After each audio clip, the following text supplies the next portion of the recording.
Hello, everyone. Hello. Welcome to MarshStream, your performance broadcast platform. I'm Stephanie Weisman, Artistic Director and founder of The Marsh, and now MarshStream. Tonight on My MarshStream, I'm interviewing Paul Sussman, financial whiz, satirist, solo performer extraordinaire. Please consider supporting the MarshStream with a tax-deductible donation to our tip jar, or join our membership program. Our donations to the tip jar tonight are matched, so they will be doubled if you give. I also want to thank the North Trinity Lake Welcome Center and Velocity Communications for supporting me here up in the Trinity Alps to do this show. Please subscribe to our YouTube channel and be notified when our shows go live. You can see all our archive shows at themarsh.org. Thank you again for joining us, supporting us, and I'd like to welcome the wonderful Paul Sussman. Hello, Paul. Hello, Stephanie. How How nice to are see you? you. What? How nice to see you. Good to see you too, and in front of all those shelves of books. Yes, they're curated. I rented a space and paid a curator. So, well, that's better than putting it up with a green screen, a fake set of books behind you. But that's not happening, huh? yeah. No, I'm here in my den. Nice to be back at the Marsh. Not worry about parking. Exactly. There's the silver linings to the whole thing, isn't there now? Paul, I didn't give you much of a bio because I want you to tell me about a little bit about yourself and how you came to be parked both on the marsh in front of those books. Well, my theater career came about purely through happenstance, like with a lot of people. A lot of lucky chance encounters. I believe I at one time had some personal friends who were not parents of preschool kids, friends of my children, but I can't really remember. Charlie Varon was a dad in my kids' preschool and became a close friend. I'd never done any kind of solo performance or whatnot. I think my first encounter with the stage was after years of going up to San Francisco's family camp, Camp Mather, and complaining bitterly every year about all the terrible lip syncing and the rest that was going on. One year at the end of the week, we said, okay, no more whining next year. Everyone who complained this year is going up there next year. Come up with something. That was probably the first thing I ever did on a stage. A couple years later. What did you come up with? Well, it's hard to explain if you haven't been up there, but all I'll say is there's a tradition of stuffing marshmallows into your mouth on stage in a competition. I didn't partake in the competition. I gave a scholarly talk on the history of the fuzzy bunny phenomenon around the world. Like I say, you had to be there. Do you remember one line from the fuzzy bunny phenomenon? No, I think part of my success is blotting out my failures. So I don't remember much about the experience. A few years later, though, I screwed up my courage. I called Charlie, who gives workshops at the Marsh, and I signed up and have never looked back. Between Charlie and David Ford, I've probably done 15 pieces. I used to do them once a year when I was working full time. That's all the time I could peel off. And I've loved every minute of it. Okay, well, let's tell me a little bit about your pre career. What is your career? Because I have lots of friends who think you're the most brilliant, best financial person in the entire world. That's how they talk about you to me. Gee, I'd like to hear who these people are. I could use a little work. I have worked in nonprofit affordable housing as a developer, as a manager, and as an advocate, pretty much my whole adult life, and the last 40 years of it in San Francisco. I'm not an accountant. I'm totally self-taught, which is why I think I understand what makes nonprofit groups tick, because I'm not an accountant. No offense to the accountants out there. And as I say, I've been involved with affordable housing work one way or another for all these years. And that's, I've since leaving, I hope, my last real job 3 years ago, I've been consulting here and there while continuing to do my theater work. Is your theater work now taking precedence? Nah, I can only take it in small doses. As you know, Stephanie, last year, after all these years of 20-minute pieces, I took one of those pieces and turned it into a full-length show. Had a nice little run at the Marsh. And now I get into trouble when I say this. It's like having a baby and immediately people say, no, you don't know anything about that.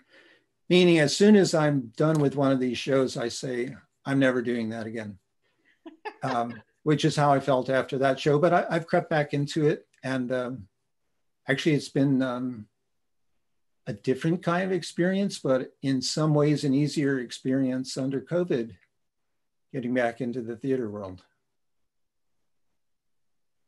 Tell me, not to focus on the negative, but how come after you finish a show, you say never again?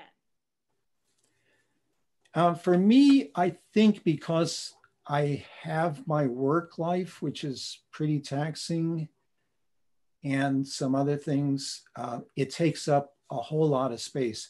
It's not so much the exhaustion or the inevitable feelings that it was all for nothing and a pile of crap and a waste of time. It's not that. We all feel that at times, I think, in the theater.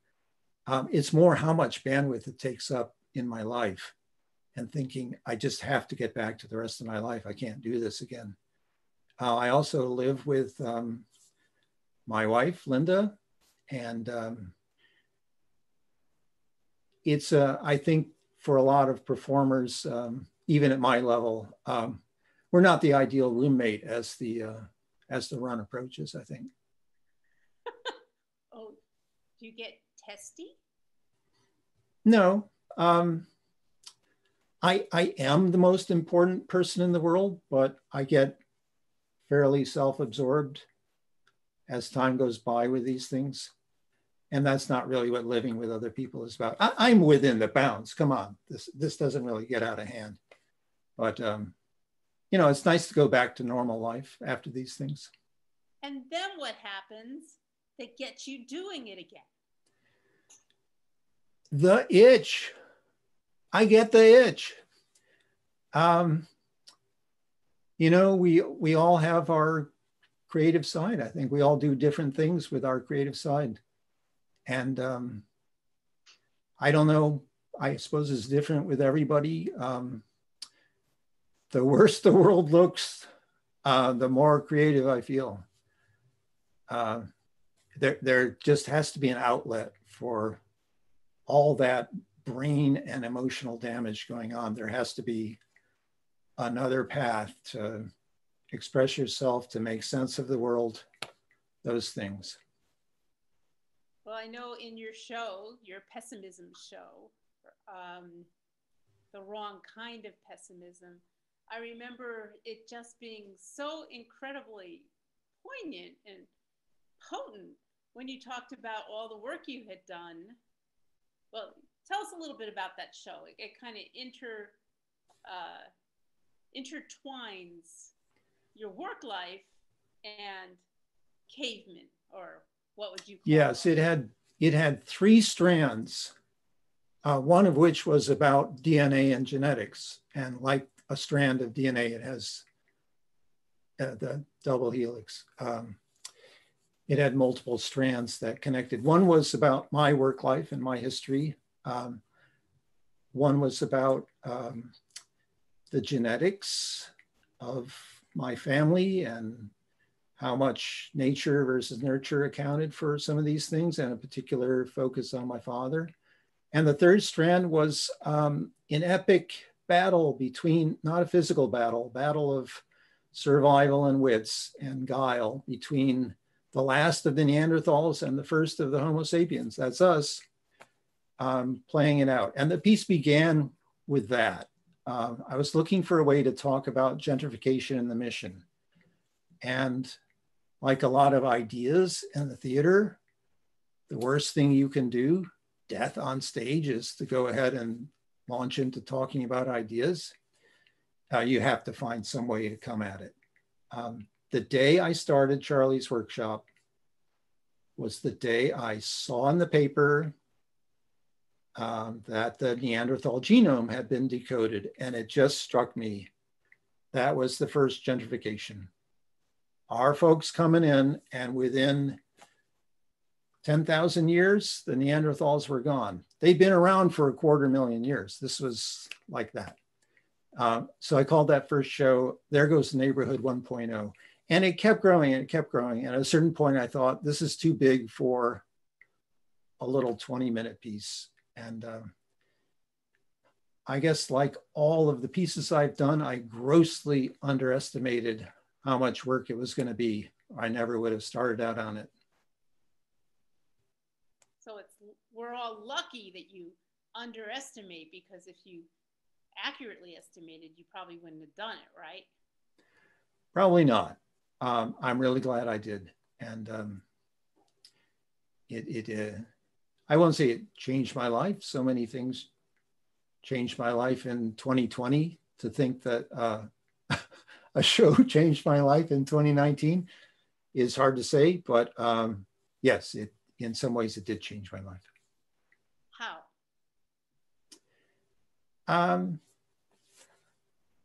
I think that when you're working in an office, when you're working in an organization, when you're working with people, when you're trying to get stuff done, and there's a project and there's an outcome and something you're aiming for, especially if you have any tendencies towards perfectionism, which people who don't know me very well, of course, think a mistake that I do.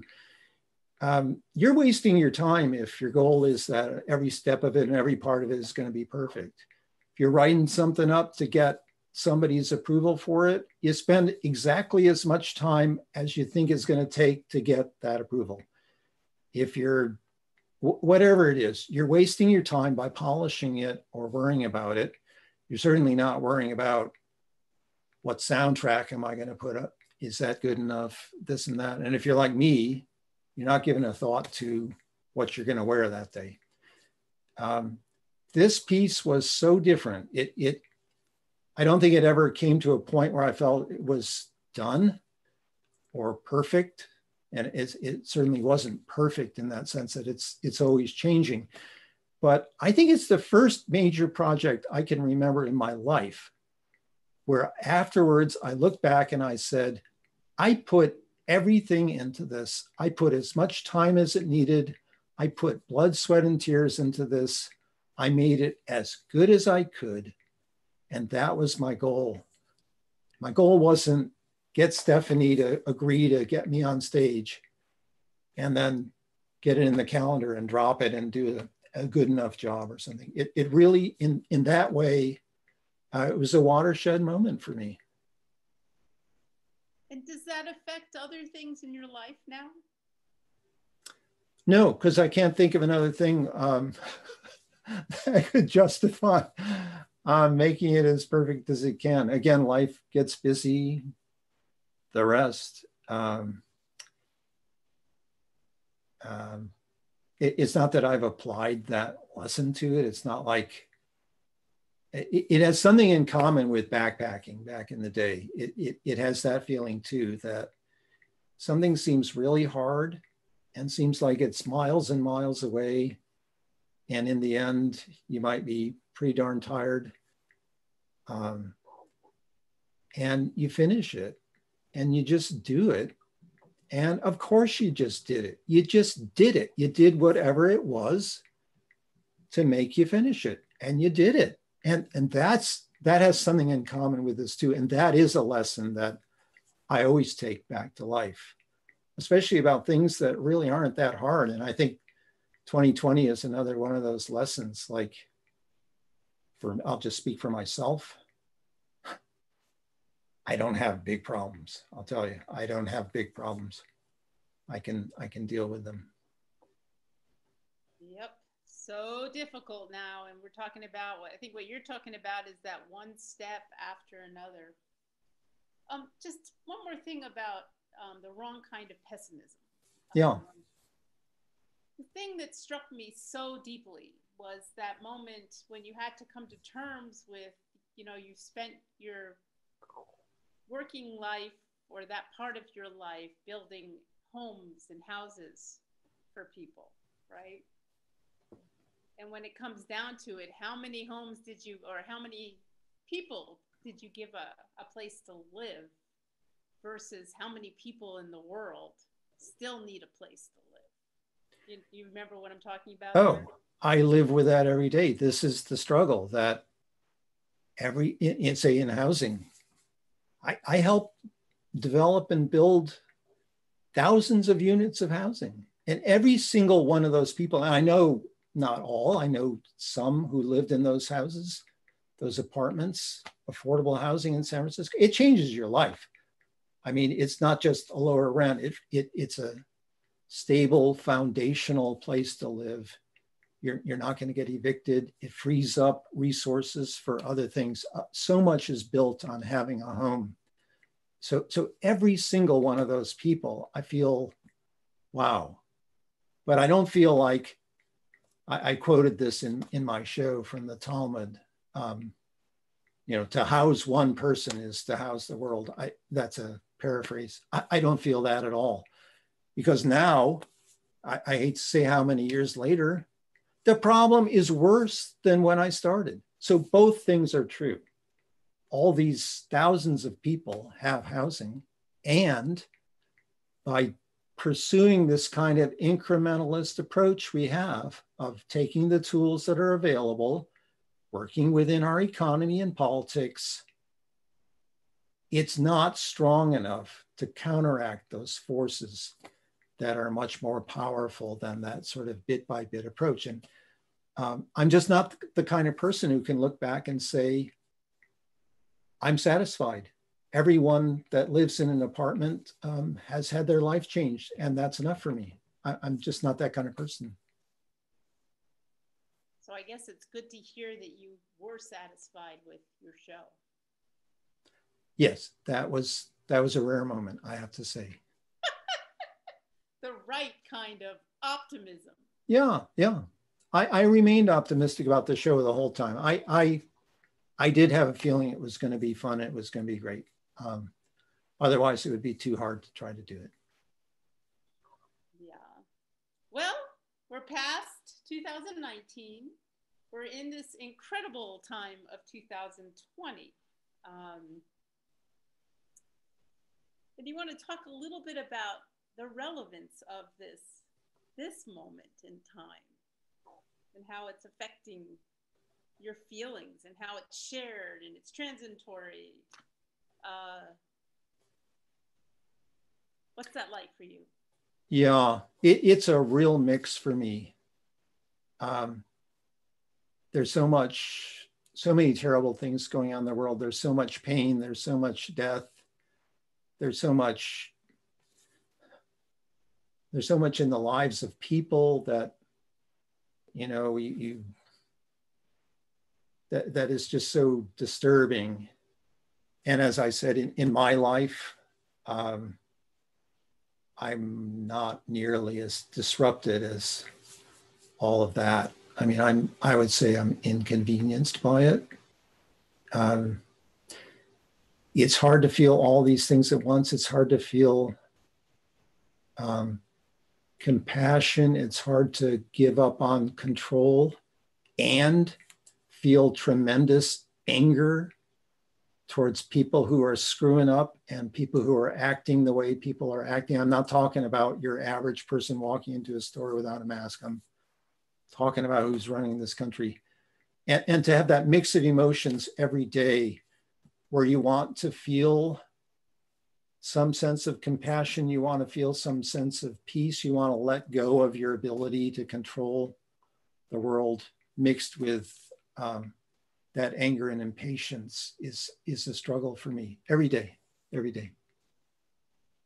Well, so what are you doing to distract yourself during this time? That's a good question. I wouldn't call this a distraction. I'm certainly plugging away on November election.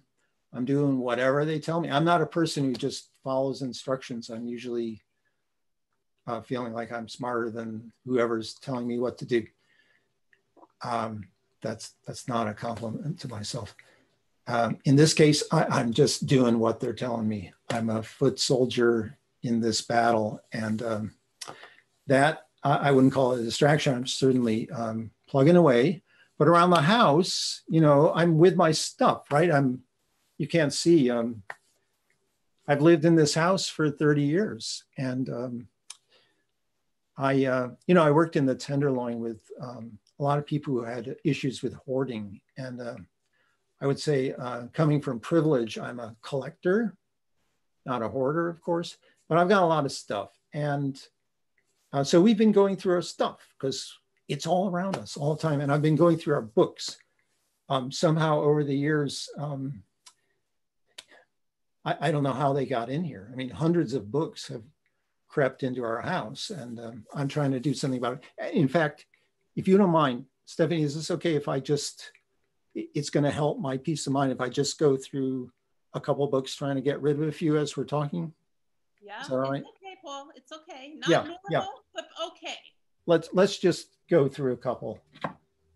I try to get rid of maybe half of them as I go through these things. So let's just pick a shelf at random.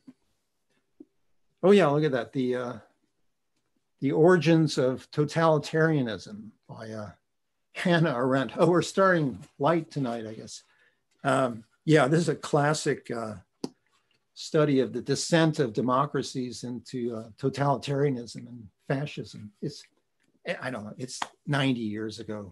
The hell, it's that's an incredible start, because my sister did her dissertation on Hannah Arendt. There you go. Well, let's get rid of it. It's 90 years old, right? Although, why don't we just keep it till November, just to see what happens, okay? By the way, I'm ready for whatever does happen.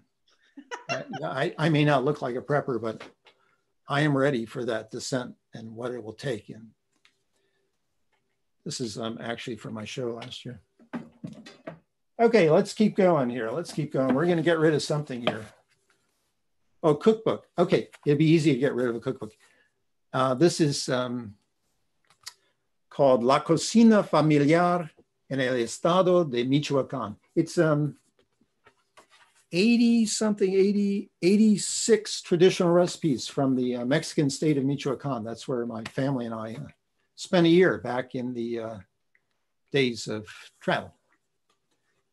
Yeah, these recipes, Stephanie, they are beyond authentic. I mean, the ingredients, hang on a second. Okay, yeah. Corundas. Those are, they're little tamales. They're sort of shaped like a pyramid. But they're not wrapped in dry corn husks like regular tamales. You have to use these fresh green leaves from the stalk of a corn plant. I don't know where I'm going. Well, I guess I could go out to a farm, right? Are we allowed to visit a farm? No. Yeah. The cornmeal, the cornmeal has to be soaked in the powdered ash of a tree. So it's very special dish. And it can't just be any tree. It has to be a juniper. It can't just be any juniper either. It has to be this one species of Mexican juniper called Tlaxcal.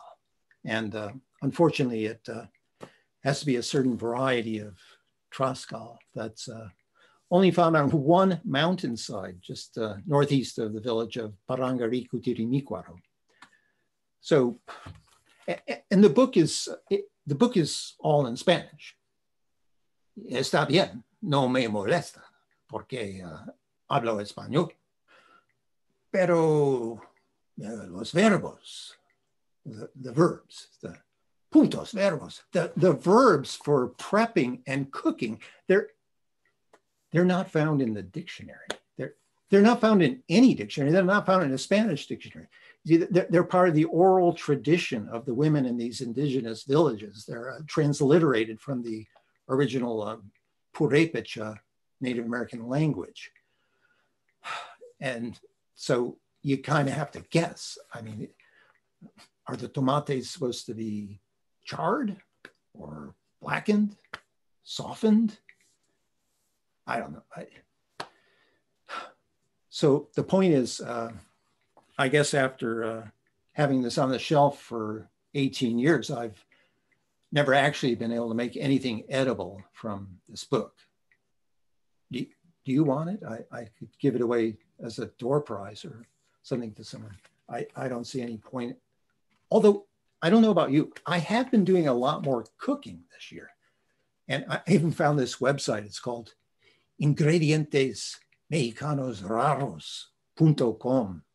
And they ship all this amazing, that they may have Tlaxcal ash. Okay, we're just going to keep this for a couple of more months, okay?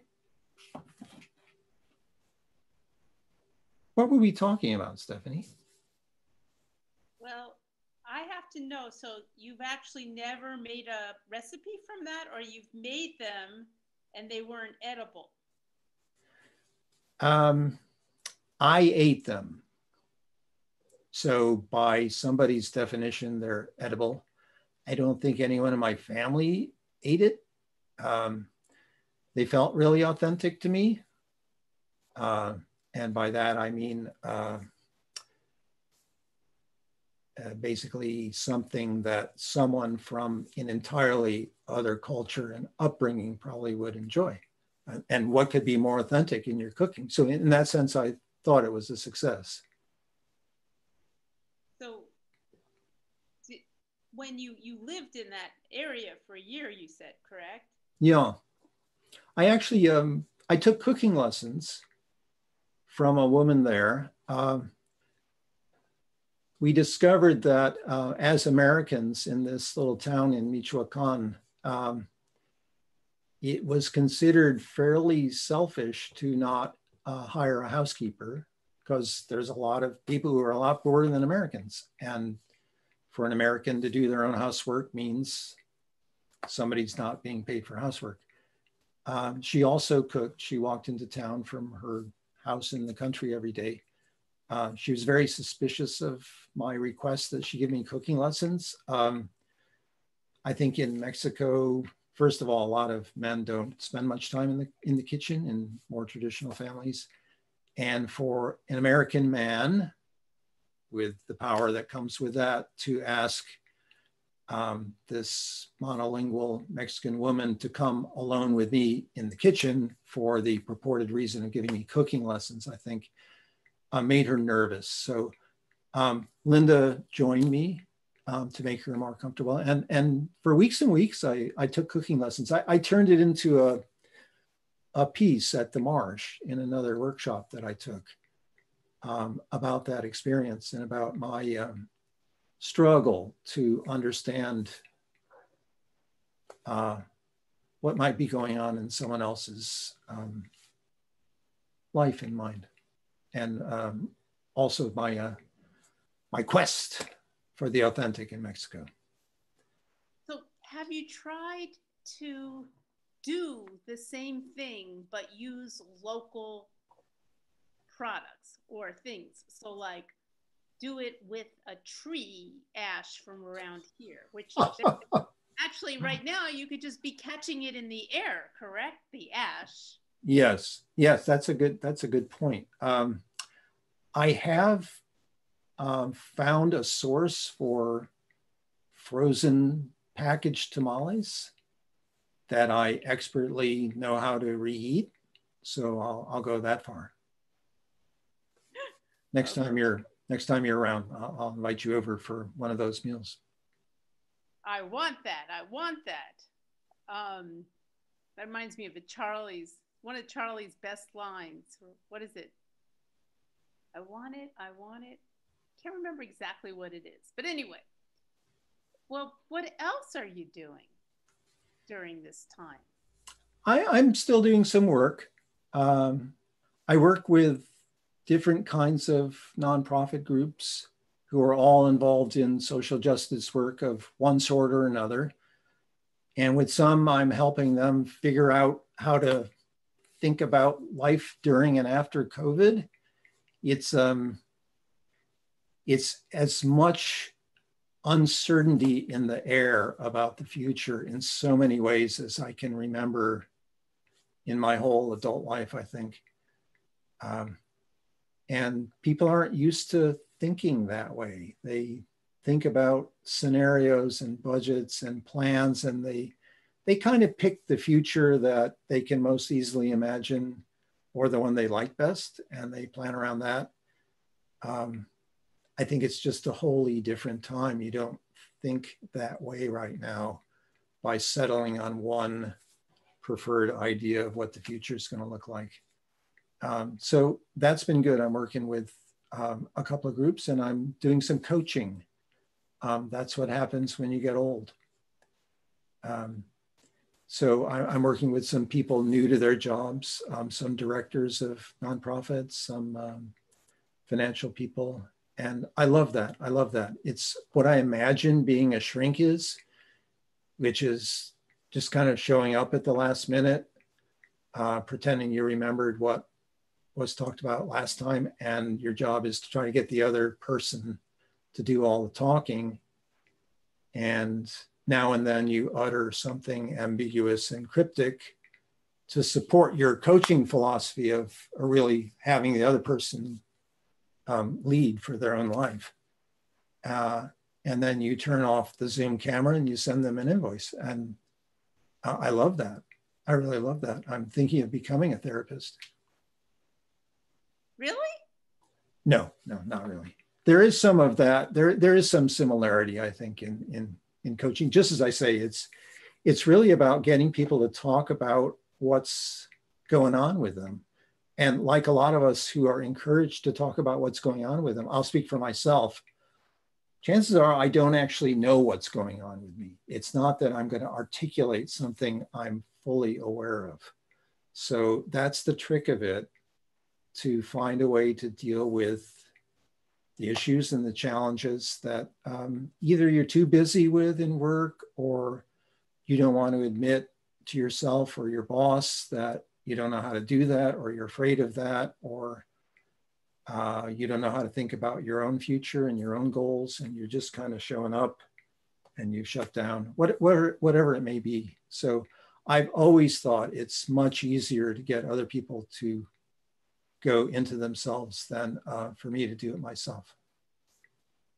I don't like it. But you are going through your books. Are you still going through your books? What do you do? Is there any more COVID house activities you've been part of doing? I mean, engaged the word.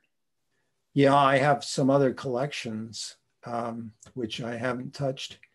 We're doing the usual amount of little home repairs and things.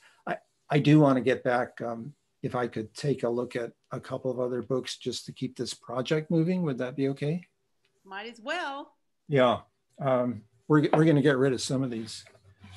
Oh, yeah. Here's a candidate, spores. Their dormancy and germination. You know, I don't sort my books really, because who likes to be classified, right? We're all that way.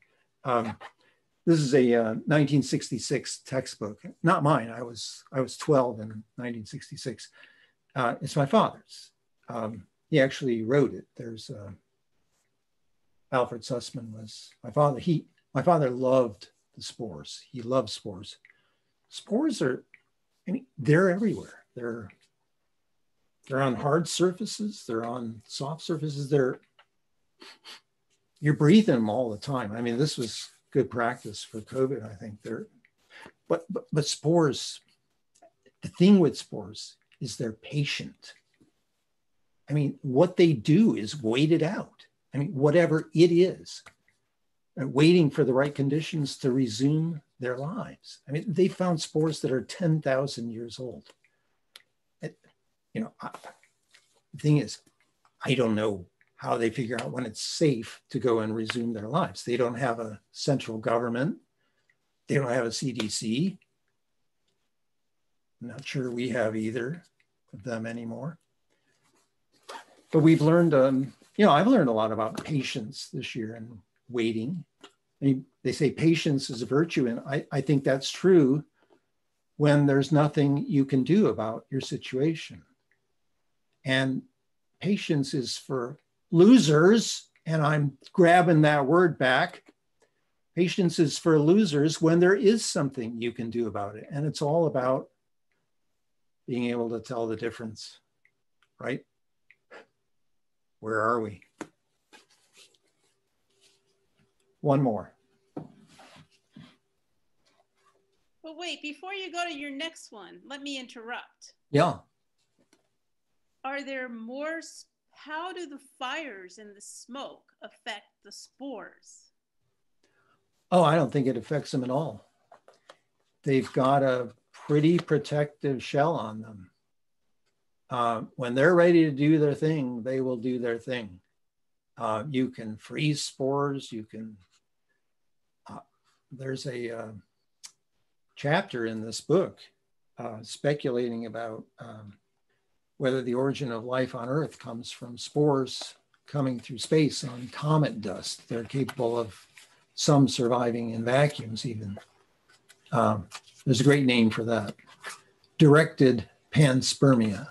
So feel free to use that. But I wouldn't worry about the spores. They're doing fine. Spell panspermia.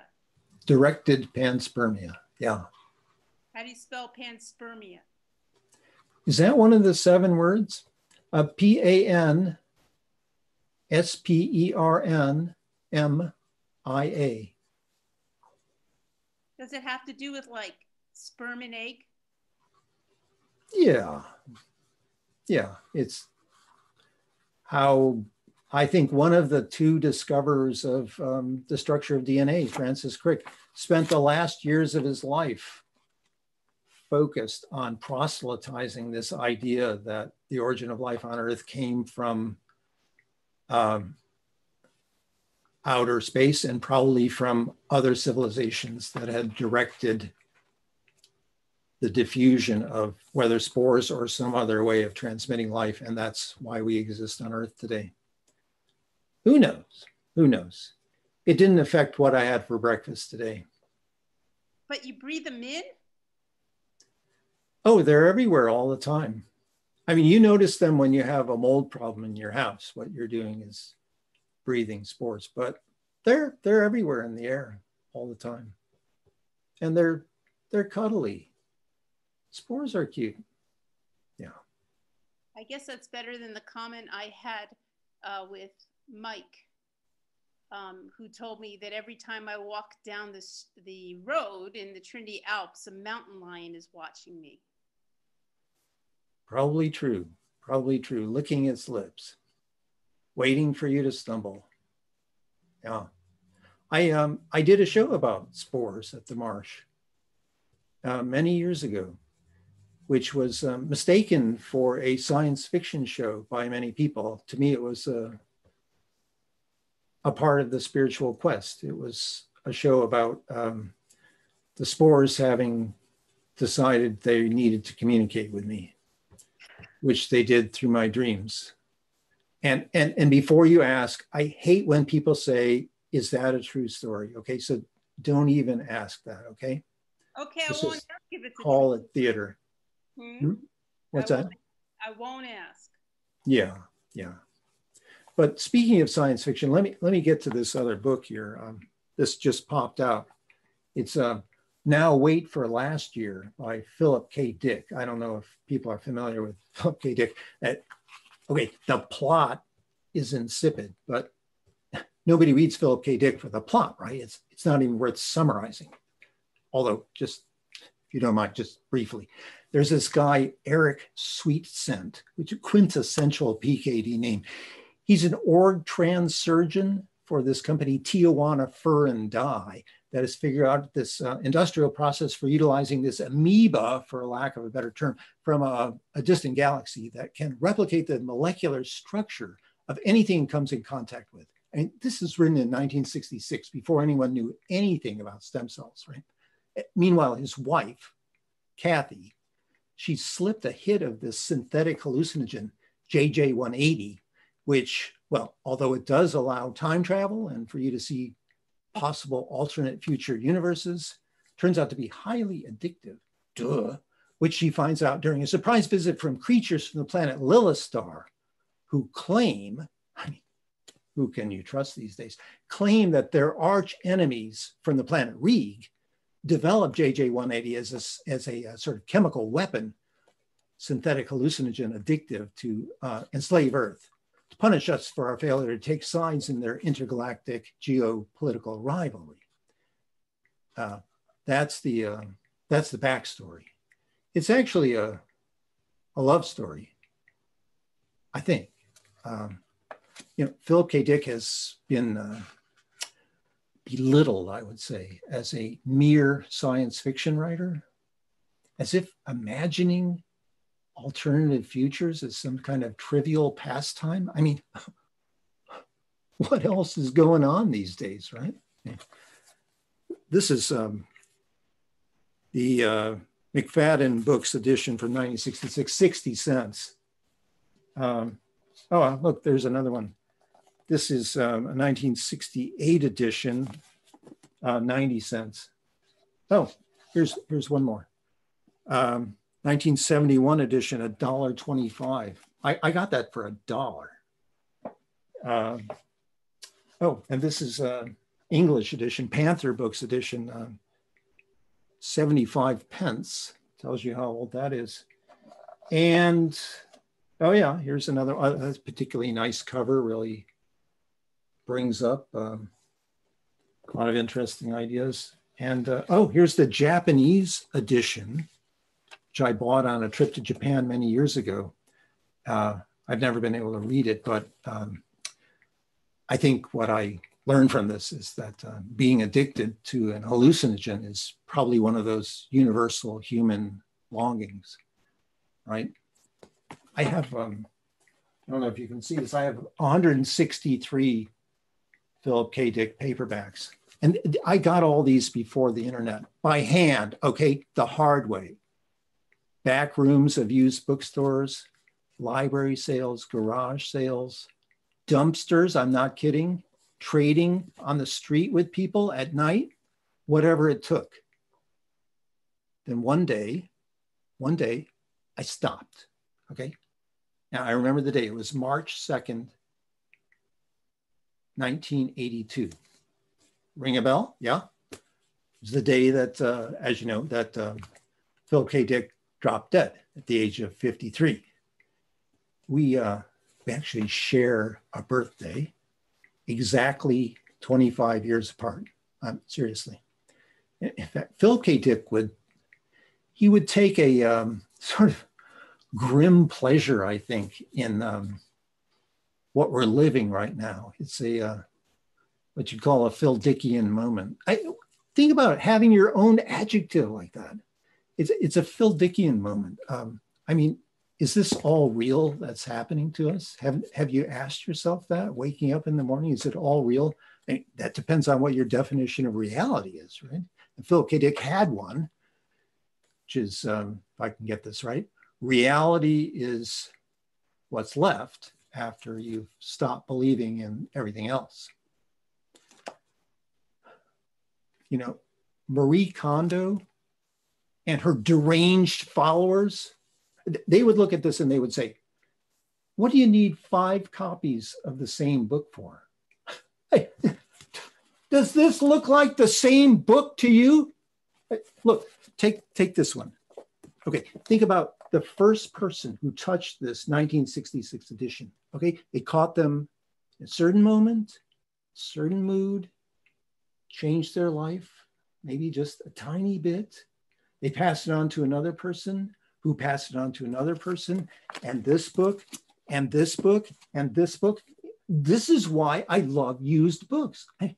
What kind of upside down world do we live in where mint covers are worth more because no one has ever read them? There's a web. There is a web, Stephanie, coming from each of these books, connecting everyone who has ever touched them in any way. It's connection. It's connection wherever we can get it. These are staying. How many Philip K. Dick books do you have? I would say roughly exactly 163.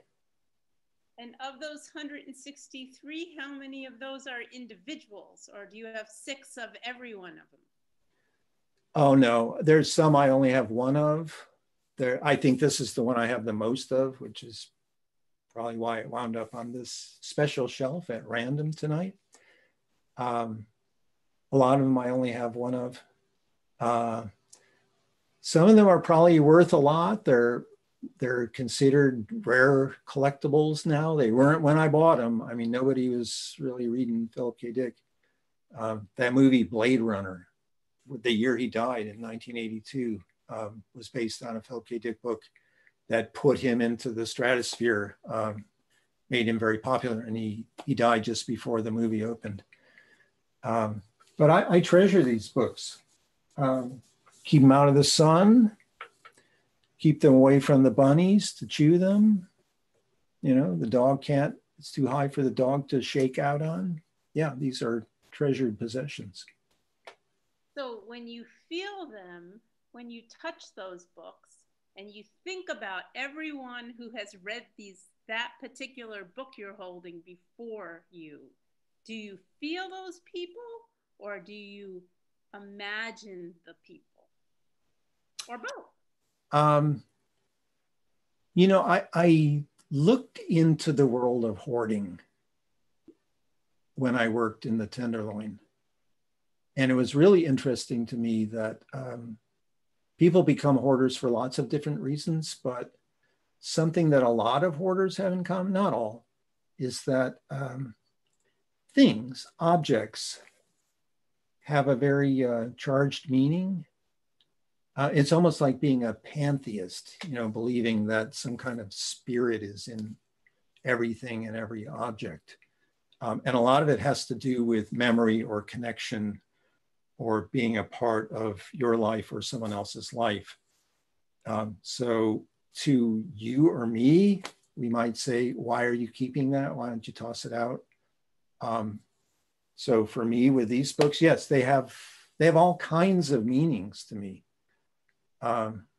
One of which is thinking about anyone else who might have owned them.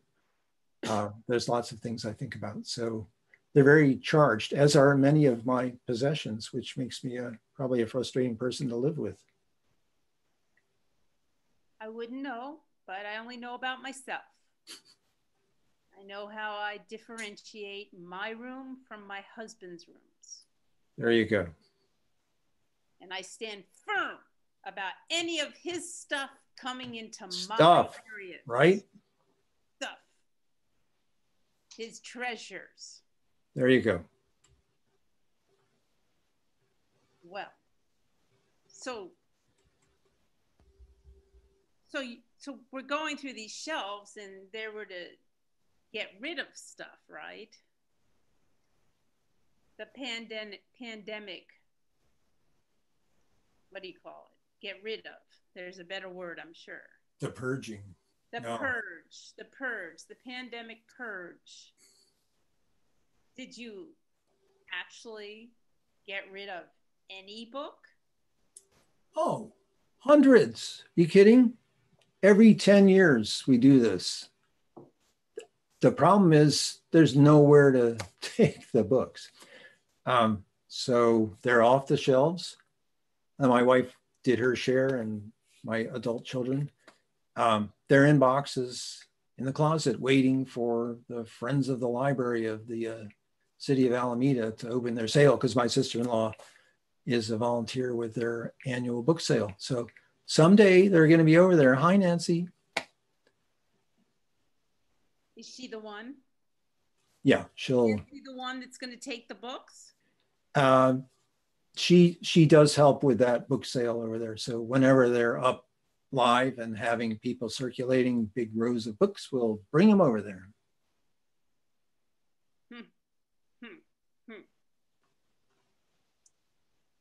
So tell us a little bit about your storytelling modes. Yeah, I can do storytelling. You know, I can do it. I've done it. I do it at work. I do it in life, but I resist it in the theater. What is called storytelling. I tend to prefer a less kind of linear approach. And I don't mean linear that in chronological sense, but I'm looking for that sweet spot of just short of confusion from my audience. I like to have people making the connections or not making the connections, making them just in time, a little late after they go home, the rest. I'm a little resistant to the story, as I am to telling stories about my own life. And I think there's probably a connection there. I know a lot of solo performers, certainly not all. Many talk about their own lives. I was cursed with it's a terrible story. I was cursed with a fairly happy childhood that really deprived me of a lot of material. And I think I consider myself a private person in some ways. So again, between the structure of what I'm trying to do and my reticence about telling the story of my life, I have a little bit different approach. It's not to everybody's taste, I have to say. When I did a run through of this shelf space, which going through the books is about a third of that piece about living inside, I got a lot of mixed feedback. And to some people, they would say things like, oh, I love the way it cut here and then it cut here. And I put that together. And then later I saw it come back and I got it. And other people were like, you gave me a big headache. I'm not watching you anymore. This is not a story. Can't you just tell a beautiful story? So, you know, it's a matter of taste, I think. It's a matter of where you are at that moment also as an audience member. You know, Zoom is its own thing for stories and continuity and discontinuity. It adds a whole other level to everything we thought we knew about the theater, right? I mean, you live a lot on Zoom. I'm sorry we're not in the theater, but I'm really enjoying what we're doing. We get to do things we never could do before, like have this International Solo Performance Fest so easily with people from all over the world. Yeah, I mean, that's a hard thing about COVID, right?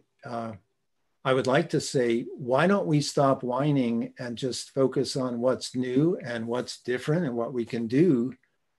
And the reason it's not whining and we can't stop that is a lot of terrible things are happening. So it's both those things again, but there's a whole lot new on Zoom. I mean, people say, oh, there's, you know, without an audience, it's not theater. The theater is about being with people, and it's just not that. Well, I don't know. I go to Berkeley Rep and I'm about a quarter mile from the stage when I go there. I don't feel like anyone's talking to me. I don't feel like I can even tell what's going on with someone's face on the stage. And you get tired of Zoom, you know, you have to switch it up. But I mean, to me, this idea that there has to be an audience sharing it is yes, there's truth to that. There's truth to connecting around the circle, but to me, it's the conceit of the performer. I need an audience. I'm not really performing. That's not what theater is. Theater is about connection. Well, find a way to connect, you know? Well, I am so glad we got to connect with you. And I guess Likewise. I want to say I have one more question. It's getting close to the time. It's almost an hour. It's Is gone so it? fast. That Yeah. was fast. How have you the impact of Philip K. Dick on your life and your storytelling? Is there some replication there, like of what you're talking about? You don't want to just tell a story, and you said, you know, the through line in his work is not why you might read his work. Is that correct? Am I getting that right? I guess there might be something in common there. I hadn't really thought about it in terms of my own work in the theater, but I think you're right. He does cut. He moves in. Part of the book might be in the future, part in the past. I wouldn't say he's a very gifted writer because mostly he wrote his books on speed and to make a living and sat there at the typewriter. That's why he died when he was 53. He completely burned himself out. So it's not like he was a novelist slaving over a book. So if you're going to be so disjointed and play around with reality, but you're not spending a lot of time on the craft of it, it can be a reading experience that's not satisfying, or as I say, dismissed as a hack science fiction writer. So it's all what you do with it, with the reader, and what standards you're bringing to it. I mean, late in his life, he worked a lot more on style and putting it into it. So when I try to bring that to the stage, as I say, it's not about losing people or confusing people or alienating people. It's about bringing it to that edge. And you have to give people something to hang on to. You have to bring characters into it, right? I mean, science fiction is notorious for having shallow characters, and, you know, PKD, with a few exceptions, is exhibit A with that. So again, if you're going to be less linear, you better bring some real character into it. You better bring some real feeling into it somehow. Otherwise, it's like certain kinds of abstract art that seem off-putting to some people because they don't have much to grab onto. You know, to other people, it's fine. But live in the theater, you really have to give people a handle for something. You really do. Well, thank you, Paul Sussman. I certainly await your next itch, or your Zoom itches, or whatever the itches are. And this has been such a lovely, mind expanding conversation, and not hoarding, but showing how the pandemic purge is different for all of us. Well, it was wonderful being here in the Marsh. I miss the place. I miss you. And it's great to check in and talk. So thank you for having me on. Thank you. And everybody out there, if you enjoyed it, please support the Marsh. If you didn't enjoy it, it's my fault, and go support the Marsh. So thank you for that. Thank you, Paul. And everybody come to bingo tomorrow night. If you don't like to play bingo, you probably like Josh Kornbluth and the improvs he does, and you want to fitness and sing at the same time, and come back and see my show next week, where we're really going to get into this MarshStream International Solo Fest. Can you believe we're having it, Paul? It's happening. It's so exciting. It's shooting big, as you should. It's really great. Yeah.